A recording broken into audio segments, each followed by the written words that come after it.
A warm welcome to you e-loungers to yet another episode of the e-lounge.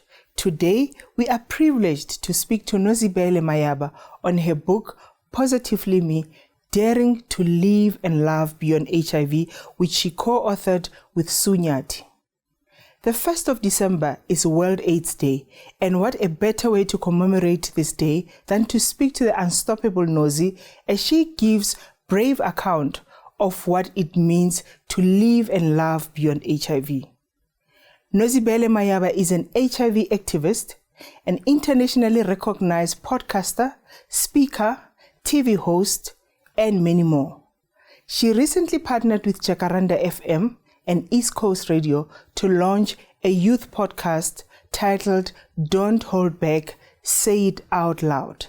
Her TV show, #Yes I Have HIV on Honey DStv channel 173, has helped many to disclose their HIV statuses to their loved ones. Diagnosed with HIV in 2013, Nozibele faced her hardest decision of maintaining her good girl image while hiding her secret from the staunch Christian family. 6 years after her diagnosis, she finally found the courage to publicly disclose her HIV status and use her own story to inspire, engage, and educate others on issues relating to health and HIV. Nozibele has received noteworthy accolades like the Nelson Mandela Business Chamber Top 40 Under 40, the Businesswomen Association of South Africa Regional Achievers Award, a Fruits of Democracy Award winner, a Vision for Women Beyond the Balance Sheet Award finalist, and South African International Youth Committee Ambassador. Nozibele holds a National Diploma in Marketing, a Bachelor of Technology in Marketing, and a BA Honours Degree in Developmental Studies. The e-lounge is a unique platform dedicated to knowledge sharing and fostering a culture of reading. We do believe that true leaders are not just readers, but they are seekers of diverse perspectives. They're open to learning and committed to sharing their knowledge for the betterment of all. A very warm welcome to the e-lounge. Today we're joined by speaker, podcaster, YouTuber, influencer, but most importantly, an advocate in our country for HIV/AIDS and positively living.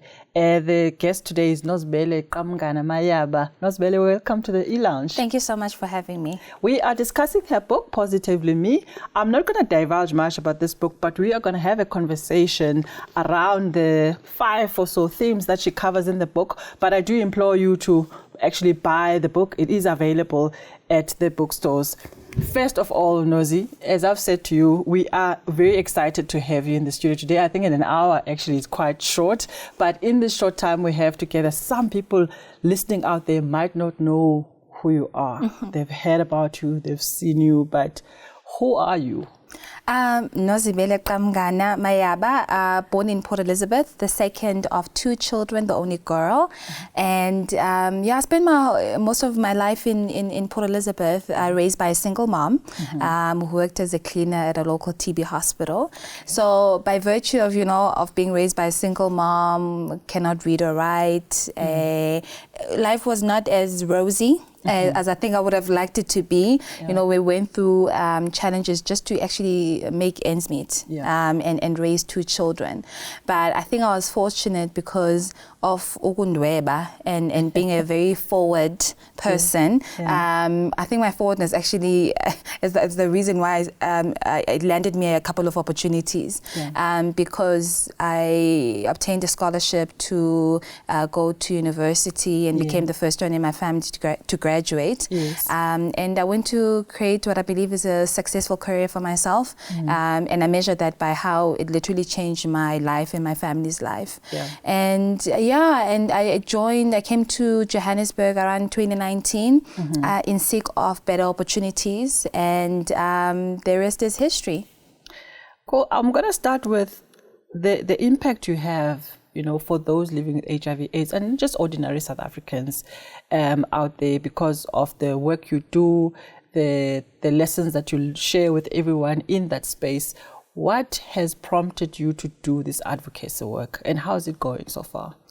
Well, I'll be very honest. I never planned to be in the space.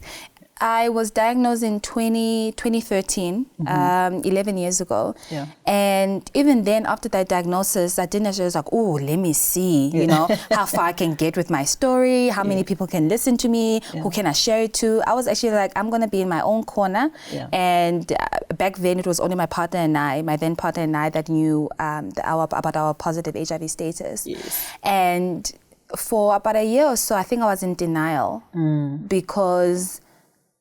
First of all, HIV is not written on your face, right? I was relatively healthy, and once again, it was only my partner and I that knew about our positive HIV status. And then he left, and I was like, "Hey, okay, now there's no comfort in knowing by now, you know, we can possibly provide some kind of support to each other." Then, for the first time, I had to deal with what actually was happening. What did it mean?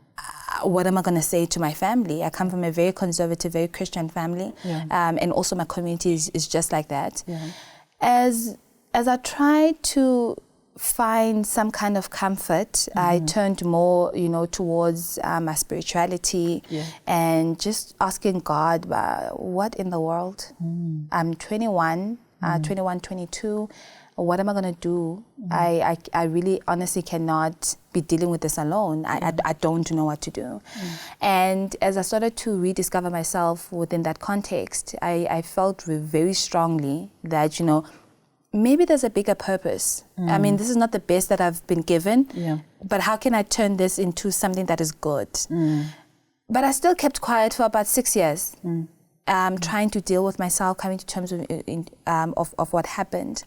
And, you know, I've often spoken to people that say they have accepted a calling of their ancestors, right? And sometimes I'm like, how did you know? And they often say, you know, it was situations that were presented to me. It were, you know, voices that I kept on hearing. It will be someone, you know, that I meet. They will tell me 1, 2, 3, 4, 5. And that's really how I came to accept what I believe is my purpose and my calling through the story that, okay, I do not know what the big picture is, but my goal is to just tell my story to free myself. I was aiming to free myself because for a long time, it was only my partner and I that knew about my HIV status. And the more I kept quiet, the more I felt like it still had a hold on me. That, I know something that not everyone knows. So I was like, I'm going to take my power back because I believe he had taken a lot already from me. I need to take my power back. I need to free myself from this bondage, right? And if can only be a handful of people, I'm happy with that. I'm very happy. I didn't know that it would blow as much as it did, and actually people relating to my story, people that I knew but did not know about their positive HIV status or the fact that they were affected by HIV. So I think I'm really honored about how, you know, countless people have gone back to treatment. People have gone and tested. People have given love a chance. You know, getting inboxes like, hey, my partner just disclosed their HIV status. I don't know what to do. I see your husband and you are in a HIV mixed status marriage. How did that happen? And people taking a chance on love. People that feared having families because of their HIV status now, you know, are having families and are living positively and are living healthy. In retrospect, I'm like, now I understand why all of that had to happen. It needed to free other people, and I really feel honored for that. Yeah, thanks. I find it quite interesting how you've opened up these other avenues in people's lives by freeing up the stigma. For instance, I listen to you a lot, and you talk about giving love a chance, giving families a chance, and if we look at the statistics lately in South Africa and how the prevalence of HIV has been going, and the lesser, I'd say, awareness campaigns than there were maybe 5-10 years ago. What is your thoughts around that in where we are as a country and the level of awareness and more people getting treatment for the disease? I think we've definitely come far from, I mean, you know, early 2000s when there was no treatment. Moms that were pregnant were giving birth to HIV children. the availability of ARVs, the availability of PrEP, pre-exposure prophylaxis for HIV-negative people, we've really gone far. You know, my child is 16 months, and I was able to give birth to an HIV-negative child as an HIV-positive woman. So a significant development has been made. But I think also we are, as time goes by, we have also become immune to the awareness and also the messaging behind HIV, that we've normalized it too much. We've normalized it. It's good because then people are like, oh yeah, HIV is not a big deal. But then there's a part of me that says, you know, in 2013, 150,000 new infections in South Africa of HIV. And 90,000 of those are between women between 14 and 35. Sure. That's still not acceptable. That's young. That's not acceptable. You know, recently there was stats that were shared by our government relating to teenage pregnancies. And what people don't know is that also goes hand in hand with HIV rates. Oh, wow. Right? So we've normalized it too much because HIV does not look like, unfortunately, Gossie Johnson anymore. It looks like Onozi. Yes. It's good, but then it also should not be diluting what the reality is on the ground.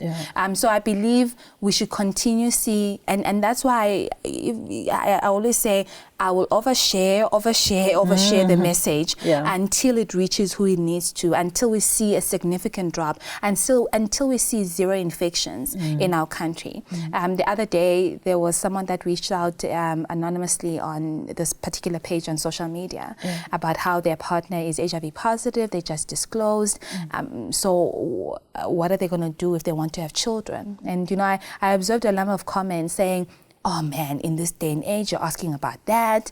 And I said, let's be fair. And, you know, it's not about, oh, everyone should know. If everyone knew, then we wouldn't be dealing with, you know, the stats. So there are people that still don't know. There's still ignorance in our communities. And that's why it's really up to us as people that are infected or affected. Actually, everyone. The conversation should be about everyone.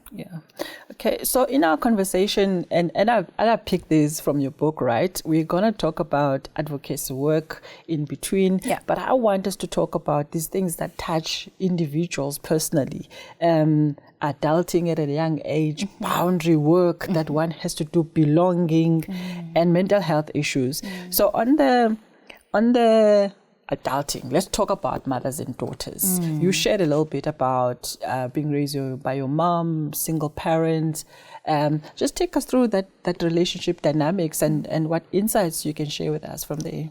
So Umama there were 5. She was the middle child, and their parents passed away when they're quite young. And for her personally, her journey follows a young woman who does not have any parents, any means of, you know, taking care of themselves, getting married quite young, also to a family that she didn't know, and experiencing physical and emotional abuse because the family thought she could not have children.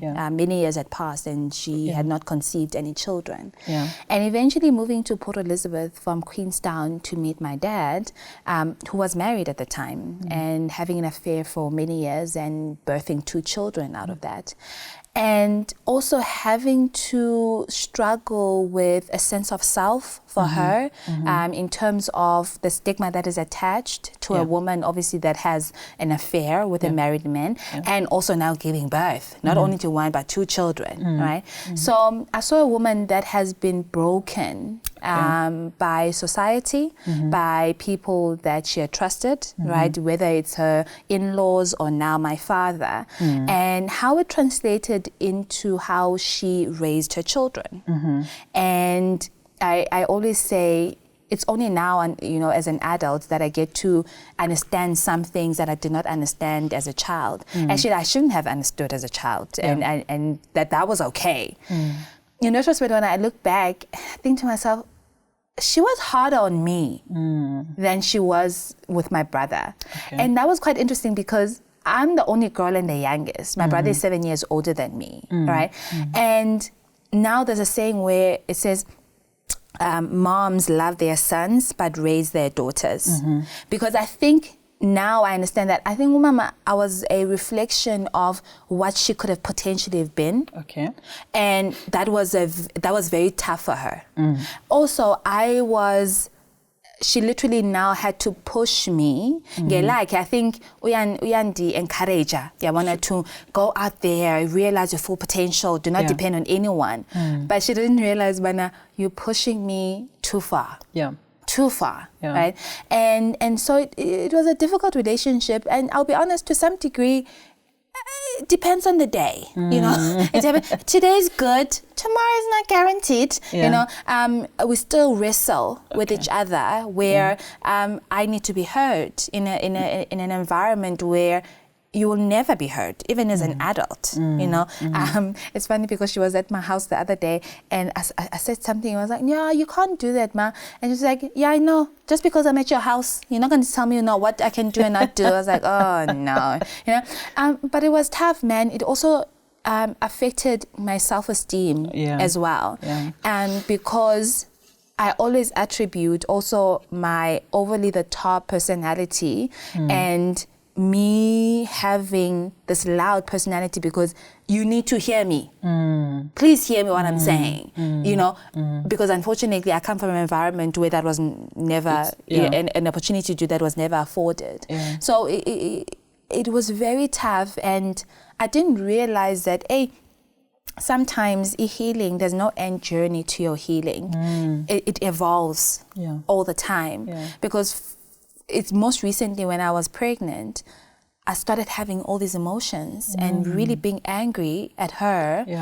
That's when I realized that, oh no, it's a trigger on thinking, what kind of mom am I going to be to my son, to my child? Is it going to be influenced by how I was raised? Am I going to repeat the same mistakes? Am I going to repeat the cycle? And I wrestled with that for a long time. So it evolves. It really evolves. But there's empathy towards her story. I definitely do. But there's also responsibility that I feel still needs to be taken. And just some kind of acknowledgement of how you made me feel. And the person that I am contributed to how you raised me. On page 140, just to elaborate on the point a bit further, you say, and this struck me really to the core, but sadly no one had ever mothered me. No. So it was a context where I think with your work colleagues you were seen as a mother hen because you were taking care of everyone, but you, in your heart of hearts, to the core, you felt that you had never been mothered. And going through the book, I look at your mother, I look at the stepmom, I look at your aunt who was living with your mother at the time. I look at your mother as an aunt to a cousin that she expelled when she was pregnant, or she thought she was having fraternizing with boys, whatever the case might be. The healing component, you say it's a never-ending journey. But to people listening to us today, what are the coping mechanisms? And I mean, you've got a great podcast, great YouTube, and people, even on your social pages, the anger is palpable when they read those parts of the book, you know, about how was your mom or how is your mom in certain situations. What would you say to somebody who's either that mother, because we have a tendency of thinking that mothers are saints, right? It's always the dads who are in the wrong. What advice do you give to that mother who's perhaps doing that, not self-aware, or somebody who's gone through that experience? Because you have got the fortunate ability of having the self-awareness and you ask yourself those questions. But how do people cope? How do people heal from all these journeys? Because stepmom, they aunt, they mom, they all inflicting different kinds of pain. I don't want to lie. Immediately when you said that, I thought about a child who is in high school, who is still dependent on this family. I can't necessarily be like, you know what, you must create your boundaries and make sure you don't associate with all that negativity. And I was like, you can't say that. What boundaries are there? Lomti is dependent on the family. I think one thing, and it only came to me now as an adult, right? But actually not accepting what below what I honestly feel is for me, right? Sure. It's only now as an adult, and it's so unfortunate. It's really so unfortunate. The first thing I started, doing is being vocal. About some of the things that happened, whether or not it's going to be accepted or received by the other person, it's okay. For me, because for a long time, don't even get the opportunity to utter even a word. You be offended, you fix yourself and you try and move on. But now I've become more vocal about black tax. Become more vocal about the relationship a daughter has with their mom, the relationship that a daughter has with their father, sibling rivalry, the superhero mentality that most girls find themselves in their families, and also it translates now to the relationships that they get into. So I think what I've tried to do personally for other people is being vocal to an extent where it ignites some kind of conversations at home. I'll make an example. There was a show that I did about a year ago called Yes, I Have HIV. Yes. Where I assist others disclosing their HIV statuses to their loved ones. And for a long time, I'll get like side messages, Nozi, I would love to disclose to my mom, but I'm not sure, how to do it. What language should I use? And I always say, you know what? Let's do a simple exercise. Turn on Yes, I Have HIV, where everyone is watching as a family, or she's watching as a family. And open just a silly conversation about, hey, so mama wena, if anything could happen, maybe to me, maybe to my brother, because these things could happen. What would you say? And it may not be pleasant at first. It's okay. But then you are planting a seed. Knowing how parents work, you are planting a seed, but actually, I wonder what would I do? And that conversation evolves. It evolves over time. So what I'm trying to get to is that I've used my platforms for people that don't necessarily have opportunities to, be open about how they feel, be open about, things that they're going through because of where they come from, their homes, but also society at large. When I think about some of the topics I've spoken about, sometimes I'm like, hey, even you, girl, you're stretching it. I've talked about HIV and family dynamics and in-law dynamics and how that affects that. And I know for sure there are conversations that are currently happening in their households. They may not necessarily be in the public space. That's okay. So it's about having those conversations, opening platforms to have those conversations, because especially when it's concerning a child. I'm glad you spoke about black tax because I don't think people understand this. You started working early. At 12. Informally at 12, and then I started formally working at around 19 years. Share that story again when you were working at your dad's shop. How was that like? No, that's why I'm constantly tired. It's from 12 years. Well, I've been working since I was 12. So my dad never truly, recognized us. Because of the circumstances surrounding our birth. He was a local businessman and very well known, ran very successful businesses. And I worked out a plan where, he's not going to acknowledge our existence or anything like that. I'm going to convince him to let me shadow him some way, at the supermarket that he had. That was a way of earning money, number one, to help Mama make ends meet, and number two, to gain some kind of approval from him that I kind of existed, somehow. So every weekend, every school holiday, every December weekend, I was there. Cleaning up, my favorite place was the bakery, helping put cherries on top of cakes, cleaning up the bakery, those big machines that make the bread, to clean that up. I still remember. You literally have to get inside the machine so that you can get every part of the machine clean, mop the floors. By the time the day ends, I'm exhausted, and having to do that over and over again. Then, I don't believe circumstances were kind enough for me to choose something else. Okay. Because imali binideka, the money was needed at home. It helped to mama. Yeah. There was a point where I would even be resentful of my other siblings, my half siblings. Yeah. And now, after seeing me working at my dad's shop, also they joined, the Yes. business. Yeah. And having seen them going, spending their own money because it was their money, they don't need to give it to their parents. But the circumstances at home, unfortunately, had to be that way. Where ndinika umama, and she never said, "But no, go and play outside. You don't need to do that. It's my responsibility to take care of you." I mean, imali yangena, and it's going somewhere. This child labor. In this child labor, and then I think that obviously gave me some sort of work ethic, because that never stopped through high school, through university. And as soon as I finished university, actually even before I finished university, I secured an internship that turned into a permanent, job. And that never stopped until now.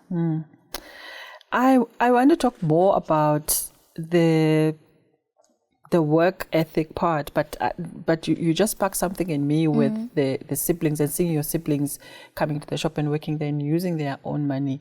There's something that is not spoken about in society, that we've got different kinds of families, right? We've got children that grow up with both partners, the mother and the father, single parent households, and also on the other side of the fence is the children that are born within marriages but are outside of wedlock. How is that like, and what sort of healing do people in those situations need to be, or what they need to be mindful of rather, as they journey in their own lives? I struggled with identity because Gumu, it's a mixture of a lot of things. I'll make an example. We didn't know whether we should take my dad's clan name or not. Yeah. Because are we necessarily, do we necessarily belong to that family? We don't know. Do we use his surname? When we were born, my brother and I, when we were born, my mom registered us in her first marriage surname. So Kamgana, ngumtshato kamama woqala. Yeah. We don't know that family, right? From a cultural, there are procedures that need to happen. From a cultural point of view, that doesn't necessarily make sense. Do you get what I mean? If we were born out of wedlock, sizalelwe entombini, then we should have taken my mom's maiden name, which was Umbukando. Now there's ukamgana. My brother, by the way, has children, got married, abantwana ngokamgana. So now there's a new generation of Okamgana that is being created from a lineage that necessarily shouldn't have happened. That is not even ours. So for a long time, I really struggled with identity, but where do we belong? And I use my dad's clan name, Umaskosana, but I can't use his surname, Umhlanga. That should. Do you get what I mean? So it's very confusing as a child, and it also translates to how you relate to even your aunts, how you relate even to your father. So it's really hard, I must admit. But also at the same time, I'm really grateful, and I thank God that if we were a cultural family, I can't imagine I cannot imagine some of the things that should have happened, or how culture sometimes, things would have been done. Do you get what I mean? But now, as for a long time, I yearned to be called Umhlanga, Nozibele Mhlanga. But as I grow up, I'm like, you know what? I'm not identified by a surname. I'm not even identified by a clan name. I'm very comfortable with Nozibele Kamgana. It's who I've been for all my life, and I'm comfortable with that. I think it's page 189. You say, let me not behave like a machine now. Let me just read. But some of the things that struck me, you say in page 189, the struggles in my childhood made me strong, but they were unnecessary. Very. As an adult, I realized that I would still have turned out okay, even if I hadn't gone through those traumatic experiences. Absolutely. And I'm raising this because perhaps for you to share more about it, but at the same time, conscious parenting. Yeah, some insights that you can share with us on conscious parenting. Because one, I think, is how some of the things we've accepted as society, that you must toughen up, Yeah. that they must know the value of money. You know, they must know how to take care of themselves in case that I'm not here. They must take care of their siblings when I'm not here. They must know these are their children. That's not okay. Why must we learn the value of hard work through hardship? It shouldn't be like that. So I believe I still would have turned out okay. I believe absolutely some of the things that I've learned throughout my whole life are influenced, by where I come from, the things that I've gone through. But I believe honestly that I still would have turned out okay, even if those things wouldn't have happened, right? So for me now, as a mom, I'm constantly evolving and I'm constantly aware of how I raise Ulomi. I'll make an example. In June, he turned 1. And there was a big back and forth in terms of whether I do a birthday party, a first birthday party or not. And at first I was like, yes, we're going to do the birthday party. We're going to have jumping castles. We're going to have, it's going to be a whole bash, right? Because we have to celebrate 1 year of a child and all of that. And my mind came back and said, actually, it was not about organizing a birthday party for Lomi. I was organizing a birthday party for me. I was organizing a childhood birthday party for me. Wow. And I literally imagined how it would have been for me. I'll make another example. When I got married and we moved into a new place, and my husband walked into our bedroom for the first time, and everything was pink.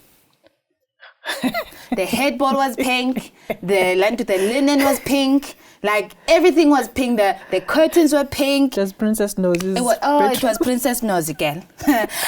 It was actually me imagining if I would have had my own bedroom, how would it have turned out? So what I'm getting to is being conscious all the time that am I raising Olomi or am I raising myself? And I literally have to, I keep on asking myself all the time when I need to do something. Is it, am I raising Olomi? Are you bringing back your own childhood through Olomi? Because I can't do that. I need to give Ulumi an opportunity to be a child on his own, develop in the way that he wants to develop. So that's why when you mentioned about, conscious parenting, it's up to me now. How I want to raise the next generation and what kind of impact and what kind of mom that I want to be. And I always say, I've had to heal from my own mom. It'll be very tragic that Ulumi has to heal from me. It will be very tragic after what I've gone through and understanding the severity and the impact that it had on me. It will be very tragic that Ulumi has to heal from me as well. Sure. Very powerful. What do you say to someone who's listening to us who's saying, people talk a lot about this parenting the inner child, looking after what is this parenting the inner child? What's in your toolbox of parenting the inner child? I don't want to lie. When it comes to parenting the inner child, I think it has helped me in how I navigate adulthood. Okay. So there are parts of that inner child that I don't want to necessarily let go, because I believe it actually is a beautiful, I see it sometimes in the way it manifests itself or it comes out, how I get excited about the little things, how I, when I go somewhere, this is very silly, honestly, when I go at a restaurant and I'm seeing kids or anything like that, you know, being able to, it brings out that inner child in me, and in such a beautiful way, right? That I don't want to let go. So I don't necessarily feel abantu should, I now behave like an adult. You are an adult. If you have not healed from your own childhood, then you need to go to therapy. I don't want to let go of my, you know, that inner child, because I think it's what making my life so beautiful and so worth living. Because kukizindo zobuntwana that I'm still holding on to, and they once again they manifest themselves in such a beautiful way. So I feed into those things. In some instances, and I don't believe that I'll let that go. Mustn't let go of the child in you, totally. There's a part in the book where you tell us about your journey from Ekabecha, different schools you went to, and how you did well, the trips you went to, until you started working. Yes. Then you go on a trip, I think it was Germany. Yeah. And you say, and I'll share the context in a second. You say in that time that you spent in Germany, this was one of the things you realized is that, let me verbatim quote it, I wished I could do it, but every time I thought about it, the guilt would consume me. You're speaking about, I think it was your manager who said, when you're in Germany, please travel. Yes. You know, see the world. And I mean, it's a very small, Europe is a small continent, so it's easy to travel in between. And you didn't. I didn't. You spent every cent. Still my biggest regret. Every cent. Every cent. Let me tell you a funny story on that. It went to an extent, I was like, oh, okay, there was like a short trip, I think, to Hamburg, which is like an hour away by train. At least it's not Paris, it's not, you know, London, it's not Spain. It's just in Hamburg, from Hanover, where I was staying. And so I'm going with the other trainees, and they decide, okay, we're gonna go to this restaurant. Hey, we get into this restaurant, everyone starts ordering. I have a tight budget, okay? I need to stick to that budget. And you need to tell us, when you are done, why was this budget so tight? What is it that you're saving for? So now I'm like, I need to stick to this budget. Everyone is ordering steak, drinks, whatever. Then I'm like, okay, I'm going to pretend like I'm not hungry. Then I'm going to order like a soup. Ne? I'm going to order soup. I'm sure it should be filling. Yeah, I'm going to eat soup, whatever. All right. In like a watery form, honestly, in a watery form, and what looked like, they said it was dumpling, I don't know what it was. In a watery form, it was warm or anything like that, but I was more disturbed about what kind of soup is this, okay? Now, I needed to sit there, eat the whole thing, right? Trying to act normal, but in my head, I'm like, this is not it. Because I was like, unfortunately, circumstances at home do not allow me to splurge or to treat myself and to go to Spain, to go to London. A house there that needs to be fixed. Literally, when I came back, the day I came back, I walked into the house, and as I stepped in, my whole foot went inside the floor, as if like it was waiting for me to arrive. I needed to fix the house. My brother had just came back, you know, from a failed marriage, needed support in that regard. And I just could not afford to spend on myself. But let me tell you, after going through these different experiences of having to put other people first, I've now had to learn to prioritize myself. This is where my aha moment came from when it comes to that. Viewer, people will be okay. People will be okay. 2 years ago, that's tweetable. People are going to be okay. 2 years ago, when we found out that we were pregnant, I was in my first trimester, and I kept on, spotting bleeding, and we didn't know what was going on. Yeah. And it was nearing the time where I needed to go to my in-laws to Kotiza during the December holidays. It was actually 2 days before. Yeah. Then I started bleeding again, and my doctor was like, "Oh yeah, you will have to stay in the December holidays." And we're like, "You don't understand. I need to go and be in Makoti. I'm the only Makoti there. Yeah. I need to go and cook in Ilanduka on Christmas Day. Yeah. They need to eat. I need to go." And then he was like, "You can't. You cannot go. I can't guarantee that like a 13-hour drive there, you're not going to bleed again. Who's going to assist you?" And all of that. So we decided to stay. 2 years later, no one passed away. No one starved. No one, broke a leg trying to, cook Christmas lunch. Yeah. Everyone is still as they were. That was my aha moment in realizing, with or without you, people are going to be okay. Yeah. And people will survive. So move away from this hero mentality and thinking that no one is going to make it without you. You have to step in. So even when I had not, it was a noble thing to do, definitely. But even when I had not saved all that money, but people would have been okay. 100%. They would have been okay, Stanwa-san. In actual fact, the same house that I renovated, we lost a year later. Wow. We lost it a year later, all that money down the drain. And what was disturbing me, I thought I wasn't going to go to this in the book, but let me, because we're there now. Your brother's older than you. You come back from these overseas trips and you buy him a car to work. And he loses his car like 3 times? So the first car we bought, it was like hijacked in front of the house. Then we bought another one. That one was also hijacked. No, let me correct you. I bought the car. Thank you. I bought the first car. It was hijacked in front of, because then I forgot. It was a delayed thing where we didn't have insurance. So that was the car was taken. Yeah. I bought him another one. That one was also hijacked and taken. I think it was on the third one where I was like, okay, guys, I can't. The money is finished. Oh my God. It's literally finished. I cannot,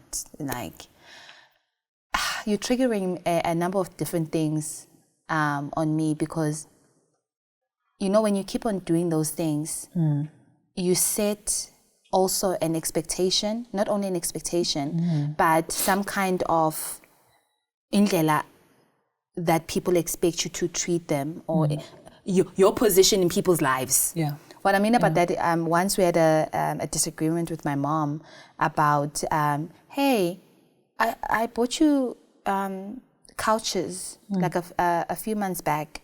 When I come back home, there are no couches. What happened to the couches? And she's like, no, I gave them to your brother. I was like, sorry, hang on a sec. Did you just give my brother like couches that I bought you? Like, why would you do that? Like, we bought those couches cash. It was a gift. It's like, Nazi, I don't understand why you're making a big deal of it, because you bought him cars. So why are you making a deal out of couches? You see, takers will always take type of thing. Always.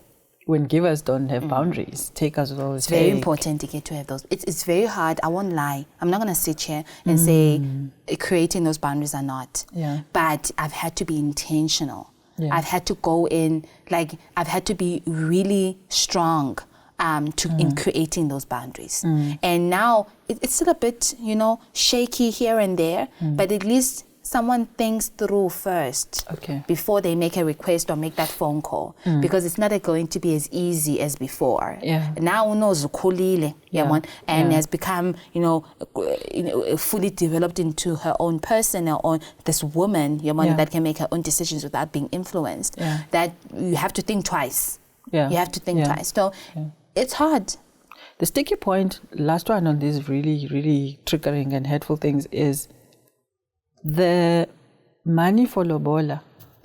When boundaries, so the point I'm getting at is when boundaries now stop being about you not being able to have boundaries, but also extend to either your partner, your children, everyone around you, because you can't set proper boundaries. You haven't done the boundary work.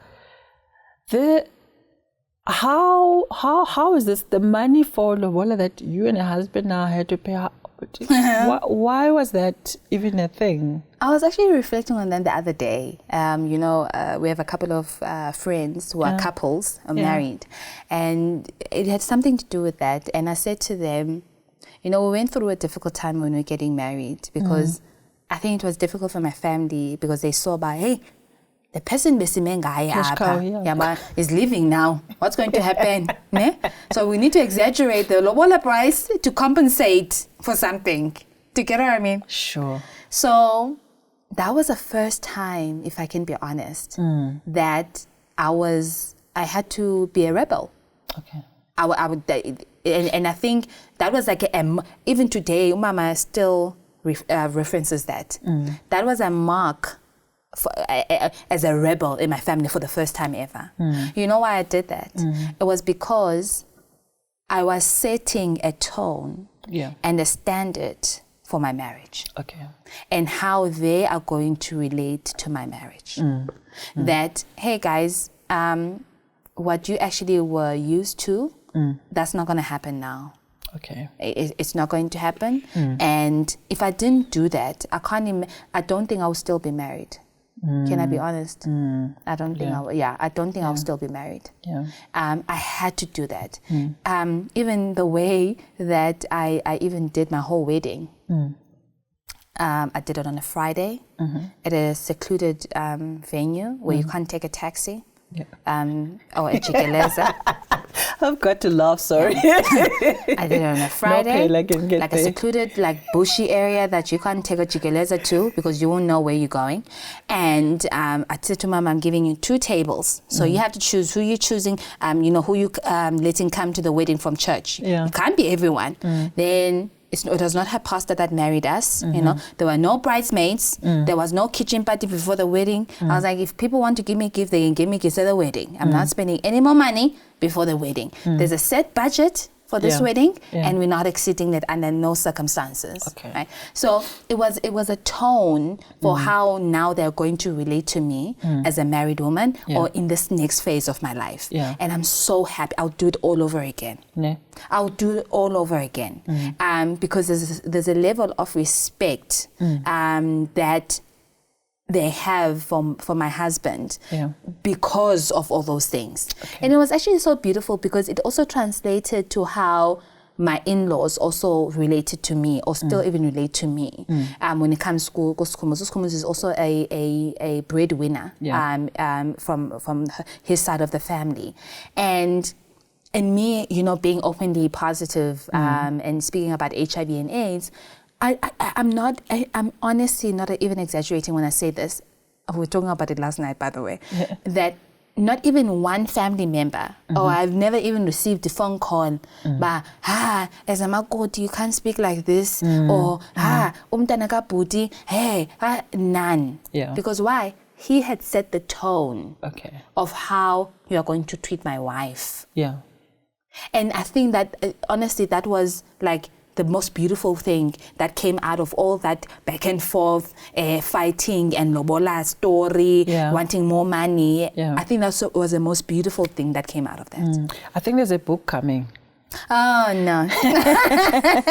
Because I think that unfortunately, my experience with black families, because I'm a black woman, is that these things are not spoken about. No. And they are uncomfortable truths.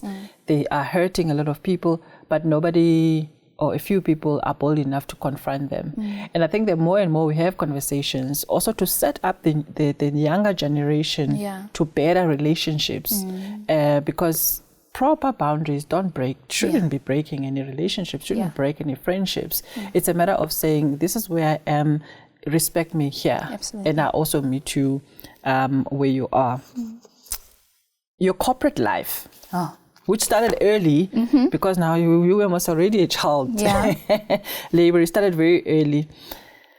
There's a part, I want to talk about pay gap, gender pay gap. All the speakers that have been coming here have been women lately, and I've been asking them about gender pay gap. And there's a part in the book where you were working for this company and you were so excited, Shem, for a raise. Oh, son. So Oh no.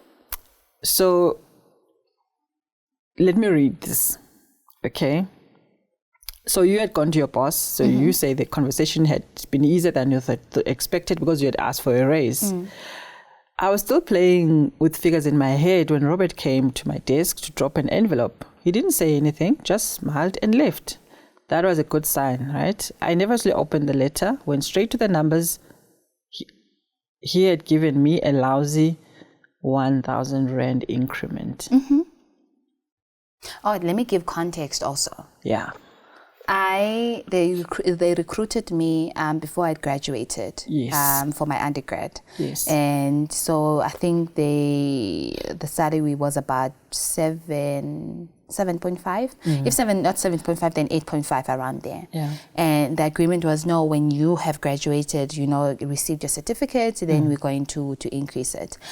Also context, so there were a few of us that were, trainees. The others had graduated. Yeah. So I remember I was earning 17 Rands an hour because I was an in-service trainee. Yeah. They were getting paid 9,000 Rand. Yeah. So it was a mixture of, hey, okay, I know you're giving me this 8.5, 7.5 or 8.5 because I'm not a graduate and also, I'm an in-service trainee. Yeah. But at least I'm sure I'm going to be above, those two because I'm permanent and now I'll be a graduate. Always too, no, Lisa, and so when I had the conversation, it was really easy, but so how is this going to go? No, after you graduate, you're going to bring your certificate and we're going to adjust your salary. Yeah. So I went there to give my certificate and he said, okay, no problem. There was no discussion. Okay, so what are your expectations? What percentage were you thinking about? Where can we meet each other halfway? Yeah. And also, I think in retrospect now, when I look back, taking advantage of, I don't have experience. I'm also fairly not a child. I don't want to say a child because I'm in the corporate space, but I'm inexperienced, and also my age it comes into play when it comes to those things. Yeah. And also, whether they did it intentionally or not, there's also that, and it happens to the best of us, even to date, that because you have been given this opportunity, you should feel honored and be grateful, because there are so many people out there that will take this opportunity with both hands and be grateful of it, regardless of your experience, regardless of your background, regardless of the fact that you are qualified to do this job and you can do this job. So there was also an element of that where I think they knew where I was coming from, and they played into that. And they were right, because I was not going to say no with that 1,000 Rand increment. I was not going to say no, I'm leaving this job if you don't increase my salary even higher than this. I accepted it as it is. And also because I didn't think there was an opportunity for me to negotiate. Whatever the boss says, it is what it is, right? Because also it's influenced by where I come from. Umama was just happy that I was getting paid more than her. Mama was getting paid, I think, 3,000, 4,000 Rand. I'm literally earning double what she's earning. So there's no advice in terms of, you must go back and ask for more money. No, there was none of that. And I believe it influenced also how my career developed. It's only now where I'm more conscious, of the spaces that I'm in and the kind of, discussions that I enter into. But for, I'll say, a good 5 to 8 years, it was still the same thing, same situation as the Robert story. Moving from that, going to the NGO sector, that's a little bit even more worse, and then moving back into corporate as a black woman, as a black young woman, you're still fighting for your position. You're still fighting for what you deserve and for your worth. For your worth. So it's a reality of what black women are going through in South African corporate. Yeah, but I suppose being aware of it and each time accepting or getting new offers, being quite aware that definitely you can now negotiate. They're expecting you to negotiate. It's just that, Tina, guys, if you've been looking for a job for quite some time, and you know how hard it is out there to find a job.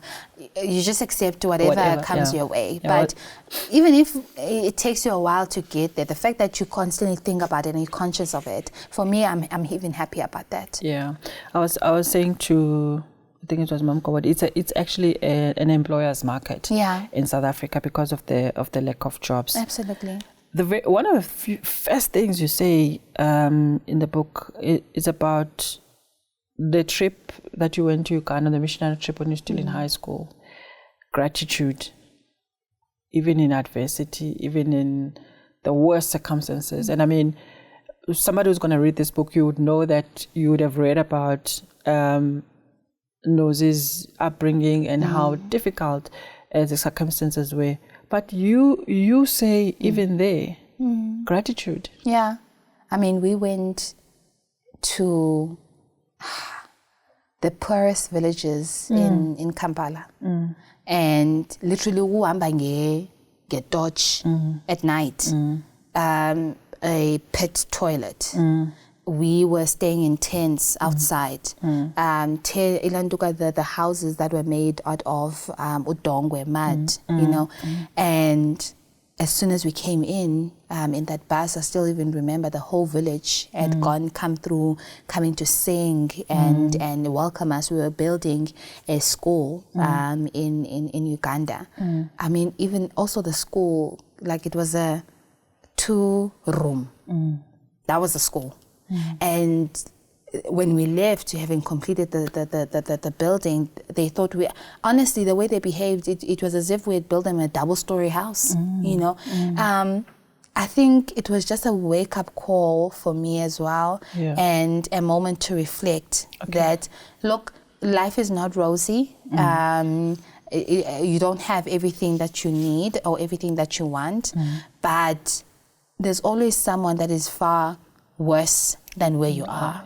I have running water, I have electricity, in all the struggles that we've experienced, but we've never gone to bed hungry. I still go to school. It's not as functional, but it is functioning. You know, it's getting me somewhere. So I think it's just a moment of reflection to say, hey, I'm grateful also for the family that I have. As much as we're not perfect, we're still, finding ourselves, but I'm really grateful. That was a wake-up call for me. It was. Apart from the book, one thing that caught my eyes is your blog. There's something there I was reading from your blog where you are saying, basically, we tend to treat ourselves small, play small. I think it's Nelson Mandela who said, there's no joy in living a life lower than the one that you're destined to live. And that struck a chord with me. Just a bit more, because I think you wrote it so beautifully. If you can share a bit more about that, your philosophy around as individuals not really playing small, regardless of the circumstances where we grow up. Just your take on that. So I think that's very interesting, because where we come from, we are told, you must be humble, you must know people. When you get things, you mustn't suddenly upagame, and start acting snobby and all of that. But I think we honestly also take it too far. I was at an event last weekend. I was speaking to ladies there. Among other things that I was saying was, we have different seasons in life. There are seasons where, honestly, we're like, what in the world is happening? Things are not coming together. But I'm like, there are seasons where you think to yourself, hey, I don't have to make an extra effort. The business is doing well. My kids are thriving. I'm at a space where I've always wanted to be. I'm living my purpose. And when you are in that season, please get away from the mentality of poverty. Please get away from this urge of suddenly trying to bring down or die down all that is happening in your life just because you want to make other people comfortable. Yeah. If you are in that season, be in that season. When I'm meeting you, hey, so I see, the business is thriving. How are you doing? Hi, Diazam. You are not trying. Nozi, things are going well. Yeah. Things are going well. Yeah. It's actually, you never know. It's actually it could be the one thing that I need as a kickoff, as an inspiration for me to continue on my journey or for me to kickstart something, whatever the case may be. And there's a bond here to poverty that we often have. We often bond more over poverty than anything else.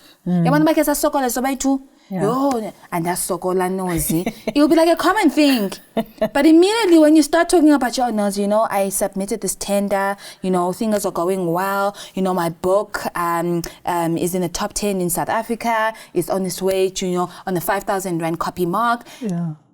That's a reality. It's good. Yeah. That's where we were going to. Yeah. We should celebrate that. Yeah. But I will be honest that there has been moments. So it's a constant reminder for me as well that what I'm talking about. Because there has been moments where I enter spaces and I think to myself, what in the world? Like these are for certain people. These are spaces for certain people. Do you get what I mean? Because I'm trying to play just in my corner there. Okay. I'm happy with that. Please don't put me in the spotlight. A couple of years ago, I was invited by YouTube Africa. I get an email to say, hey, you've been selected as one of the top content creators in Africa. Yeah. First of all, I'm thinking they made a mistake. I'm not, but I hesitantly go to the event and immediately I see some of the content creators, that I've followed for quite a number of years in the same room. And immediately when I physically became sick. These are the people that I often watch, on TV, on their YouTube channels. Yeah. And I'm standing next to them, I'm sitting next to them, thinking to myself, I'm not supposed to be here. And that's the thing, reality, you're supposed to be there. That's your space. It's the imposter syndrome speaking. It's bad. Sure. It's bad. But again, we are aware of it. We constantly have to give ourselves those reminders, but don't play small. Don't play small. This is what you're working towards too, it's now is the time. Now it's the time and be in that time. So playing small does not serve anyone. It doesn't.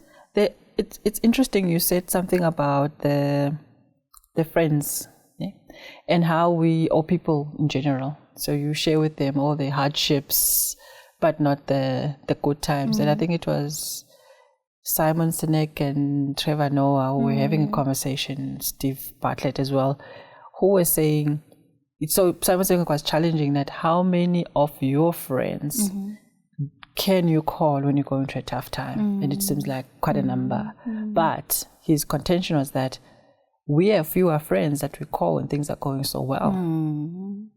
So you're really, really spot on, and that, and I like that point about the false humility there.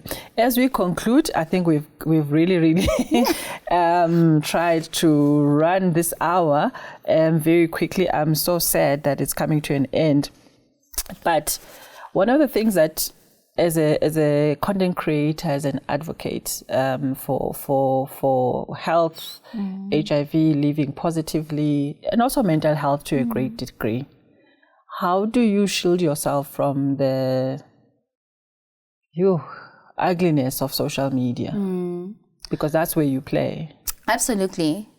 I've come to understand that social media is not my reality. Okay. It's not my reality. It is a space in which I've used as a platform to inspire, to bring more awareness about the type of work that I do. Yeah. And if it influences or in a positive way 1 or 2 people, I'm happy. Okay. From the early set, I kind of had to come to grips. Okay. Okay. This is not my reality. There is life beyond, this space. Yeah. And also I've had to, I'm very sure of my journey. Okay.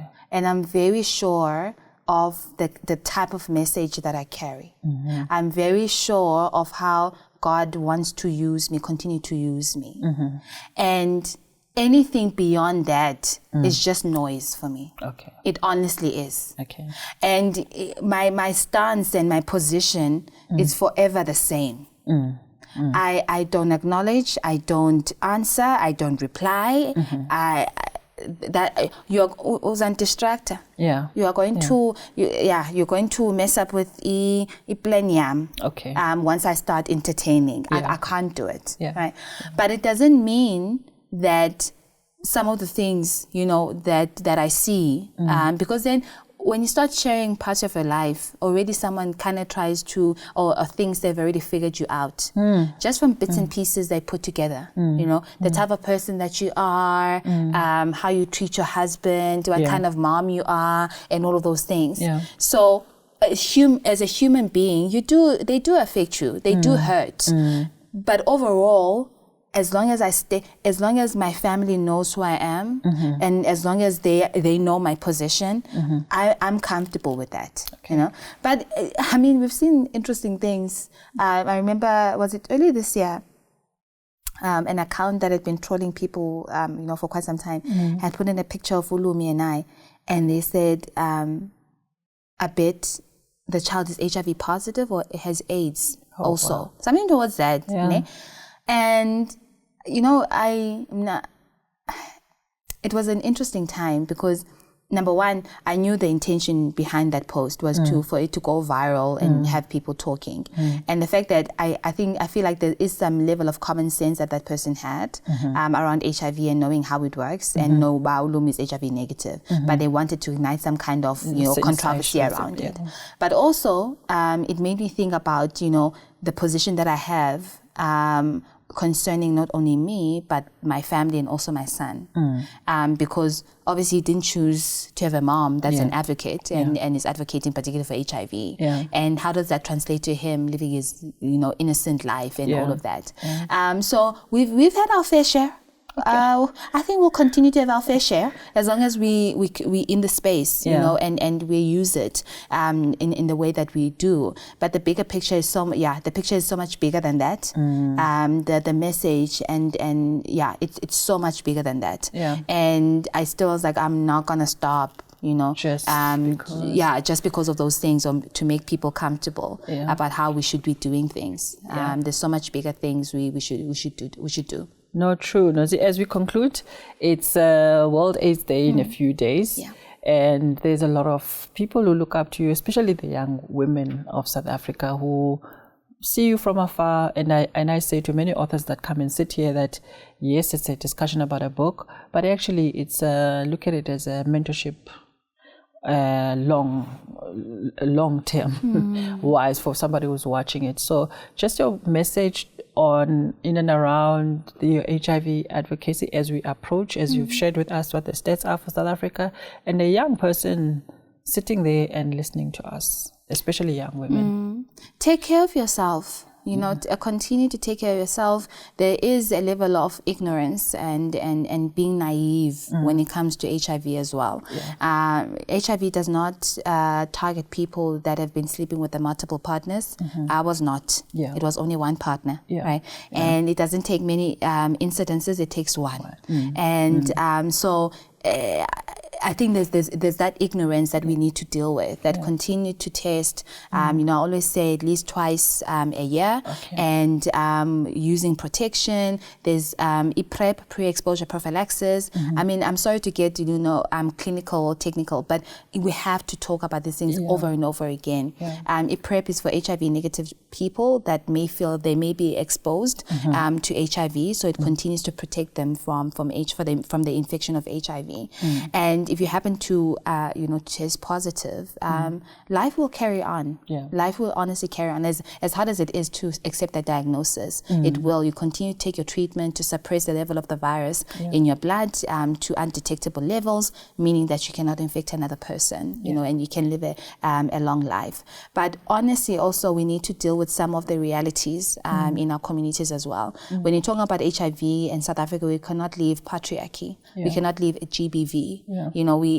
South Africa is one of the top countries when it comes to GBV stats. We live in a society where, as a woman, you will never be equal. To a man. And that influences what is on the ground. When I have to go to the rural parts of South Africa, I can't just say, you must condomize, you must take PrEP, you must take ARVs in a home where they don't even have a say because of social issues. So if we're going to win the advocacy around HIV, we also have to deal with those things. We have to deal with the realities of our communities, and we continue need to address them.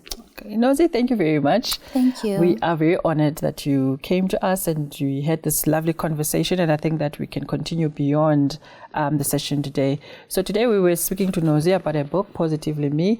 I think that as South Africans, as she said in a message, that there should be more consciousness around HIV/AIDS infections in the country, and prevention is always better than cure.